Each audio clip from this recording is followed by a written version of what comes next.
नमस्कार मित्रों, कथा मंच में आपका स्वागत है। कथा मंच में आज मैं आपके लिए लेकर आया हूँ एक नई कहानी। एक नगर में 4 मित्र रहते थे। दुख की बात यह थी कि चारों के पास इस खूबसूरत दुनिया को देखने के लिए आंखें नहीं थी। चारों मित्र दृष्टिविहीन थे, लेकिन एक आम इंसान में जितनी समझ होती है उतनी समझदारी वो चारों मित्र भी रखते थे। एक बार नगर में साधुओं की एक टोली आई जो हाथी साथ लेकर चलते थे और भिक्षा ग्रहण करते थे। अतः हाथी सब जगह तो होता नहीं, तो गांव नगर के लोग हाथी को साक्षात देखने के लिए उमड़ पड़ते और बदले में साधुओं की टोली को कुछ दान दक्षिणा भी दे देते थे। जब चारों अंधे मित्रों को नगर में हाथी के आने की खबर मिली तो वे भी उत्सुक हो गए। उन्होंने कहा, चलो हम भी चलते हैं, हाथी को देखेंगे नहीं तो स्पर्श करके देख लेंगे, छू कर देख लेंगे। वे चारों मित्र उस स्थान पर पहुंचे जहां हाथी था।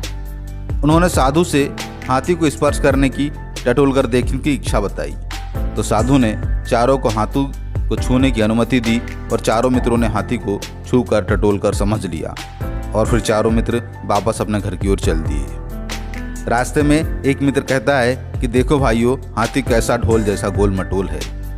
दूसरे मित्र ने कहा, अरे नहीं भाई, ये क्या कहते हो, हाथी तो मोटे खंबे जैसा है। तभी तीसरे मित्र ने दोनों की बात काटते हुए कहा कि तुम लोग बिल्कुल गलत कह रहे हो, हाथी तो एक बहुत बड़े सूप जैसा है और तुम उसे खंबा और ढोल बना रहे हो। चौथे मित्र ने गुस्से में कहा कि तुम दृष्टि से भी अंधे हो और अकल से भी, तुम्हें पता नहीं कि ढोल, खंबा और सूप कैसा होता है। हाथी तो पतला लंबा खुरदुरा है, जैसे कोई सीधी मोटी लकड़ी। चारों मित्र आपस में झगड़ने लगे। कोई किसी की बात मानने को तैयार नहीं था। एक ने हाथी के पेट टटोल कर देखे तो वो उसे खंबा जैसा लग रहा था।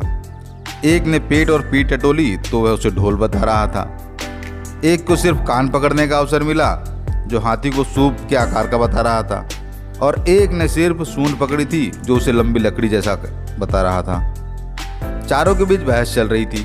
तभी वहां से एक सज्जन गुजर रहे थे। चारों मित्रों की बहस सुनकर वह रुके और पूछा, क्या हुआ भाइयों, किस बात पर इतनी बहस कर रहे हो। चारों दोस्तों ने अपना पूरा किस्सा सुना दिया। उस सज्जन आदमी ने पूरी बात सुनकर कहा, मित्रों तुम सब सही कह रहे हो। तो एक मित्र ने कहा, ऐसे कैसे संभव है कि हम चारों सही कह रहे हैं और कोई गलत नहीं है। उस सज्जन व्यक्ति ने कहा, नहीं, तुम चारों हाथी के बारे में सच कह रहे हो, किंतु पूरा सच तुम चारों नहीं जानते। तुमने हाथी के जिस हिस्से को टटोला तुमने उसे ही पूरा सच मान लिया, जबकि वह हाथी का सिर्फ एक हिस्सा था। फिर उस सज्जन व्यक्ति ने बताया कि हाथी के पैर खंबे जैसे, पेट ढोल जैसा और कान सूप के समान और सूंड लंबी लकड़ी के समान होती है। चारों मित्रों ने सज्जन की बात को स्वीकार किया और बहस खत्म कर घर की ओर चल दिए।